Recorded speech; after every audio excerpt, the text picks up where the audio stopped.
everybody, welcome to No Chaser, and today's topic is, okay, it came apart from something when I was looking back over old journals I had.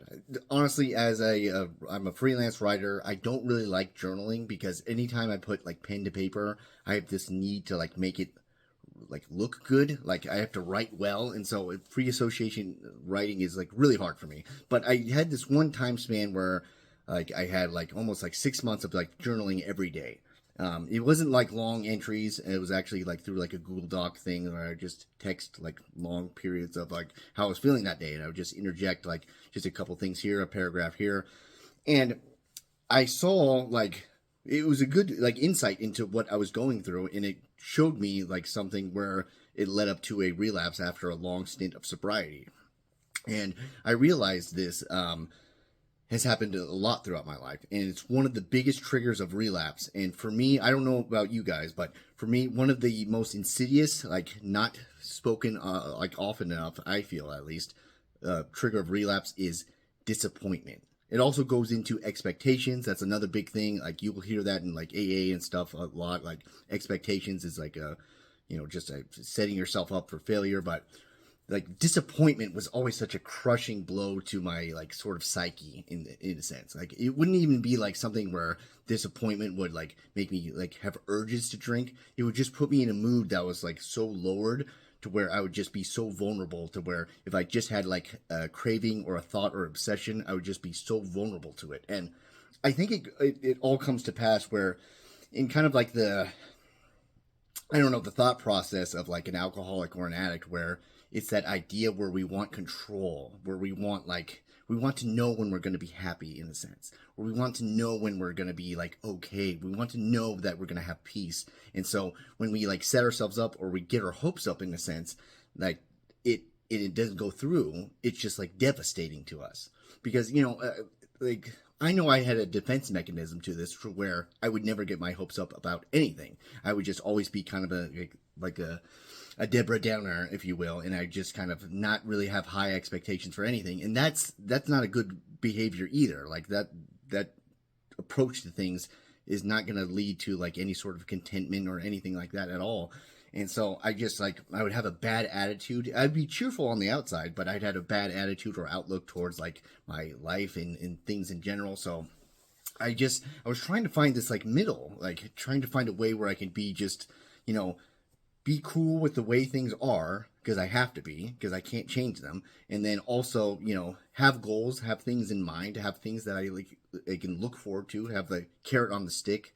And, but if it doesn't come through, if life throws a curveball, how can I deal with that without immediately getting so like disheartened and then wanting to go drink? And so, I was thinking about it. I was like, what are ways I can do to combat that? Well, one thing is that first of all, I can constantly, like, my mind is going to go crazy no matter what. So I can constantly go into check of like, David, how hard are you like prepping up these expectations? Like if you're looking forward to something, for example, like for instance, I'm starting out on a new creative venture with one of my good friends, and I really hope that it takes off. We have like this thing that's set for like the next year of like we have goals that are set. Now, if those don't come through, that would be bad because it affects a lot of things. It affects like me financially. It affects me just in my spirit. It affects me, just emotionally and just what I'm doing on my day to day. Like I've had to get like a different type of job that may be like more stressful or like less fulfilling, but all those things coming through right now, I can't do anything about them. What I can do right now today is just work on the stuff that I can't do. Like for instance, this video right now. And so if I just try to like be mindful and focus on that, that is a way that I can like shush away all those like expectations and all that building up that creates that sort of like, it's almost like I think of it like the guillotine, where it's like the hopes and like the like unrealistic like sort of hopes too, where it's just raising this like sharp blade, and it's waiting for me to where if even if one thing doesn't go my way, maybe it's just like a setback that could be like undone, but it's just I feel it and then it's just chop. And that chop is me drinking a lot of vodka and living in a dumpster. But in all seriousness, I've seen that pattern work throughout my life.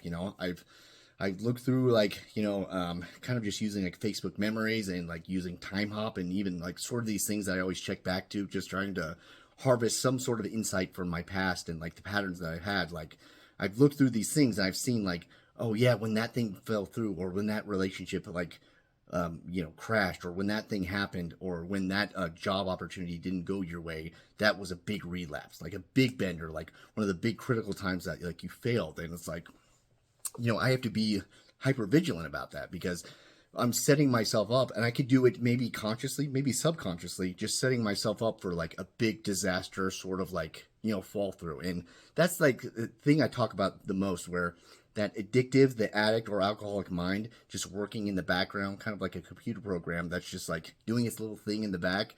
It's just always kind of humming, and it's like crafting a way to get me to drink. And I think that's the way where it goes with like disappointment, where it builds all the stuff up, where it's like, yes, it makes these excuses where it's like, David, if this doesn't go well, you're gonna drink. If this doesn't go right, you're gonna drink.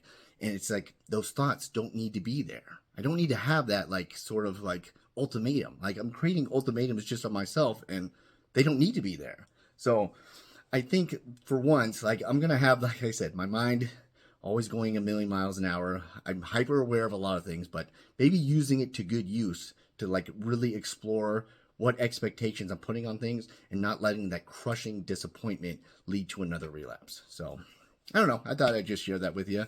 Hope you guys are doing well. I really appreciate, shouts out to people that did a super thanks, where they, supported me, like even just financially. That's so awesome. I can't even tell you how much that means to me. I can keep doing these videos, keep pumping this content out. Like I said, I had a couple one-on-ones with some like fans of the show. It had great conversations. It's been awesome. Like, just getting to know people through different countries, like a person in England, like, just, it's the way to connect on this disease that knows no bounds. Like, it knows no demographic. Like, it affects everybody in any time zone, anywhere. So it's awesome that we can actually come together and like do this thing together. So anyways, like I said, if you have any topic ideas or things you want me to talk about, put them in the comments. Like, hit the like button, hit the subscribe, notification bell. Just smash the notification bell. Why would you smash the notification bell? You want it to work, don't you? Okay, we got off the rails. Anyway, other than that, be well.